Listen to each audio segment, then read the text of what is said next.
zuriyah Nabi alaihi salatu wassalam, saudara. Nah, kalau ulama pewaris Nabi yang mewarisi ilmunya, mewarisi akhlaknya, mewarisi kewajiban perjuangannya. Nah, para zuriyah Nabi sebagai keturunan Nabi alaihi salatu wassalam juga wajib kita hormati dan kita cintai.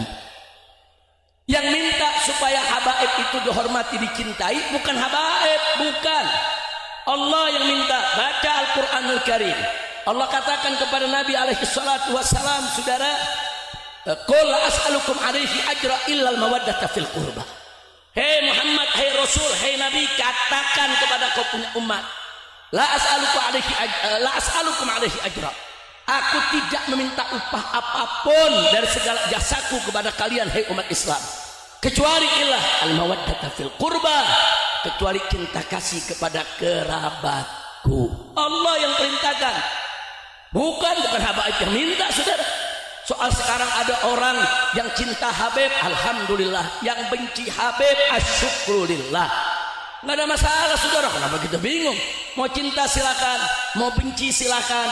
Cinta atau benci semua ada ganjarannya dari Allah Subhanahu wa taala. Betul? Betul. Lagi enggak usah pusing. Habib ini ada yang enggak percaya, monggo. Habib ini ada yang percaya, silakan. Habib ini ada yang memfitnah habaib begini, ora opo-opo. Nggak pusing-pusing amat. Betul? Betul. Bagi para pecinta habaib, saudara, bagi para pecinta, saudara, pecinta habaib, pecinta ulama, pecinta kiai, mereka nggak butuh dalil. Cinta mereka kepada ulama dan habaib udah cukup menjadi petunjuk bagi mereka, saudara, untuk selalu membersamai habaib dan ulama. Mereka nggak perlu dalil. Tapi bagi para pembenci, orang-orang yang benci, saudara, benci sama kiai, benci sama ulama, benci sama habaib, walaupun kita sudah kasih 1001 dalil, tetap mereka nggak percaya.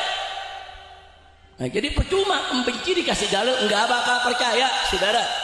Nah, karena itu, saudara, benci dan cinta ini anugerah dari Allah Subhanahu wa taala.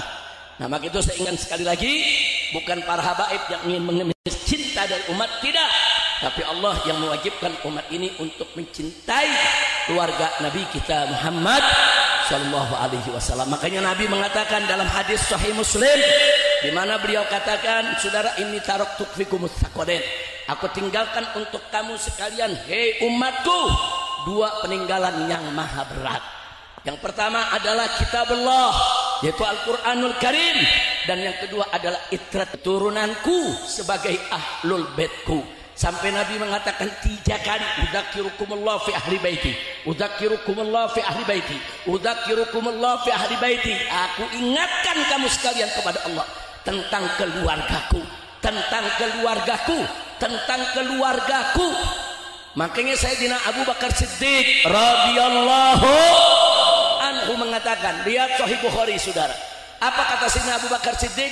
Beliau katakan, urqubu Muhammadan fi ahli baiti, jaga kehormatan kau punya Nabi, yaitu di keluarganya. Jadi sekali lagi, perintah cinta kepada keluarga Nabi, perintah cinta kepada zuriyah Nabi datang dari Allah dan Nabi kita Muhammad sallallahu alaihi wasallam. Sekarang saya tanya, perintah Allah dijalankan wajib tidak? Perintah Nabi dijalankan wajib tidak? Kalau nggak dijalankan dosa tidak? Terus ada yang bilang, Habib, tapi ada habaib yang mabuk, ada habaib main maksiat, ada keluarga Nabi yang akhlaknya nggak baik. Saudara, keturunan Nabi bukan malaikat, keturunan Nabi tidak maksum. Nggak ada yang maksum Nabi kita Sayyiduna Muhammad sallallahu alaihi wasallam. Keturunan Nabi sama dengan Anda semua, saudara. Kalau dari kecil dididik baik, dia akan jadi orang baik. Kalau dari kecil memang tidak dididik, dia akan jadi orang yang tidak baik. Sama, mereka bukan malaikat dan mereka juga bukan maksum. Kira-kira jelas tidak? Kalau ada 1, 2, 3 oknum habaib yang rusak, jangan dianggap semua habaib rusak. Enggak boleh, saudara. kalau ada 1, 2, 3 orang Betawi jadi maling, apa boleh kita katakan semua orang Betawi adalah maling? Saya mau tanya sekarang, boleh gak? Nggak boleh. Kalau ada orang Jawa, saudara, yang mencuri, apa boleh kita bilang semua orang Jawa pencuri? Boleh begitu?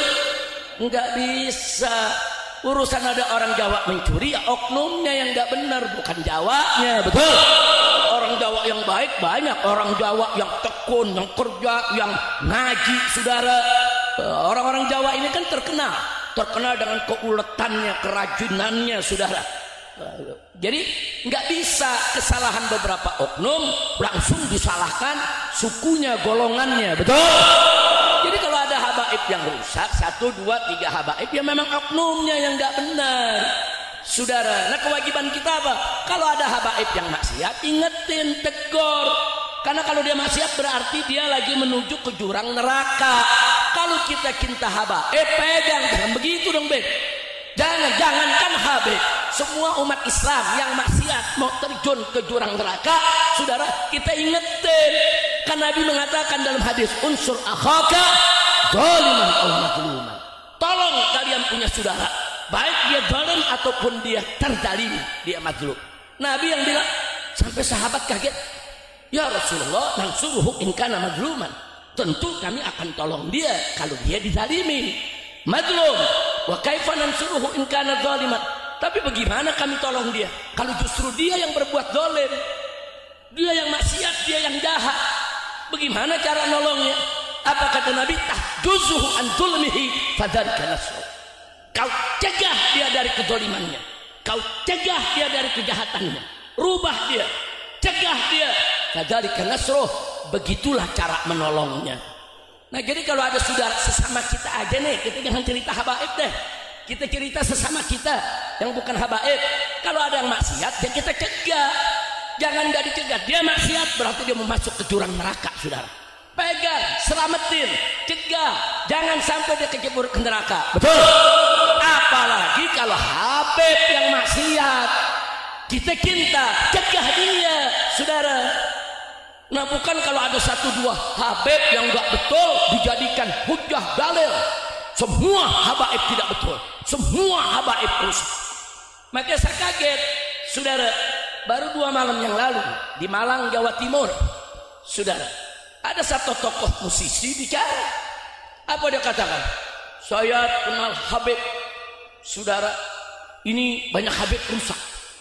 Saya kenal Habib waktu remaja muda, itu Habib pemabuk. Saya berteman sampai dia remaja, tetap mabuk. Saya berteman sampai dia tua, tetap tuh Habib mabuk, saudara. Nah, akhirnya apa? Dia anggap semua habaib begitu. Nah sekarang saya mau jawab, kalau ente bergaul sama habaib yang mabuk, dari kecil remaja sampai tua tetap mabuk. Nah pertanyaan saya, kok bisa bergaul sama pemabuk? Emang habaib yang nggak mabuk nggak ada? Habaib yang soleh ada gak? Habaib yang baik ada gak? Lu bergaul sama yang baik. Seperti Kiai Ahmad, saudara, Kiai Ahmad Jiren yang tadi ini saya bikin ikut bikin hallnya. Beliau dari kecil bergaul dengan habib yang soleh. Sampai remaja teman-temannya habib-habib yang soleh. Sampai tuanya sekarang teman-temannya habib-habib yang soleh. Karena memang Ki Ahmadnya nyari habib yang soleh. Nah ini yang ngomong di Malang, saya ketemu habib temen, ini mabok, yang itu mabok, anu mabok, sampai tua mabok, lalu pilih yang mabok. Kan Nabi mengatakan dalam hadisnya, almar'u ala dini khalil. Seseorang itu sesuai agama temannya. Kita milih teman hati-hati, saudara. Kalau mau jadi orang baik, pilih teman yang baik. Bahkan kalau kita mau menikah berkeluarga, cari mertua yang baik, cari calon istri yang baik, cari calon besan yang baik, ambil dari keluarga baik-baik, sehingga rumah tangga kita akan baik. Betul, betul. Tapi kalau kita cari mertuanya yang mabok, saudara, besan-besannya mabok semua. Nah terus kita masuk ke sana, ya kita yang salah. Betul, betul. Nah makanya itu yang ngomong begitu di Malang kemarin, saya mau kasih tahu dia, saudara, bukan habib yang mabok yang salah, lu cari temen yang mabok. Jangan-jangan dia ikut mabuk juga. Bukan, kalau Anda bergaul sama habib yang soleh, ya diajak berbuat baik. Anda bergaul dengan kiai yang soleh, Anda diajak ngaji, Anda diajak tahlilan, diajak marhabanan, saudara. Nah kalau bergaul sama yang mabuk, ya diajak mabuk. Kira-kira jelas gak? Jelas gak? Nah karena itu nih upaya begini, upaya-upaya mau adu domba, saudara. Maka itu saya dalam beberapa bulan terakhir ini saya putuskan dengan para menantu saya, Abah harus turun lagi, harus ceramah lagi, keluar masuk kampung. Dari dulu saya di Pemalang nih keluar masuk kampung, saudara. Nah, dari dulu kita naik gunung, turun gunung, ke lembah. Nah tapi begitu saya lihat sekarang kok mudah banget orang diadu domba, saudara. Nah kita mesti turun lagi, kita mesti satukan umat. Jangan mau umat dipecah belah. Betul? Setuju? Siap bersatu? Takbir!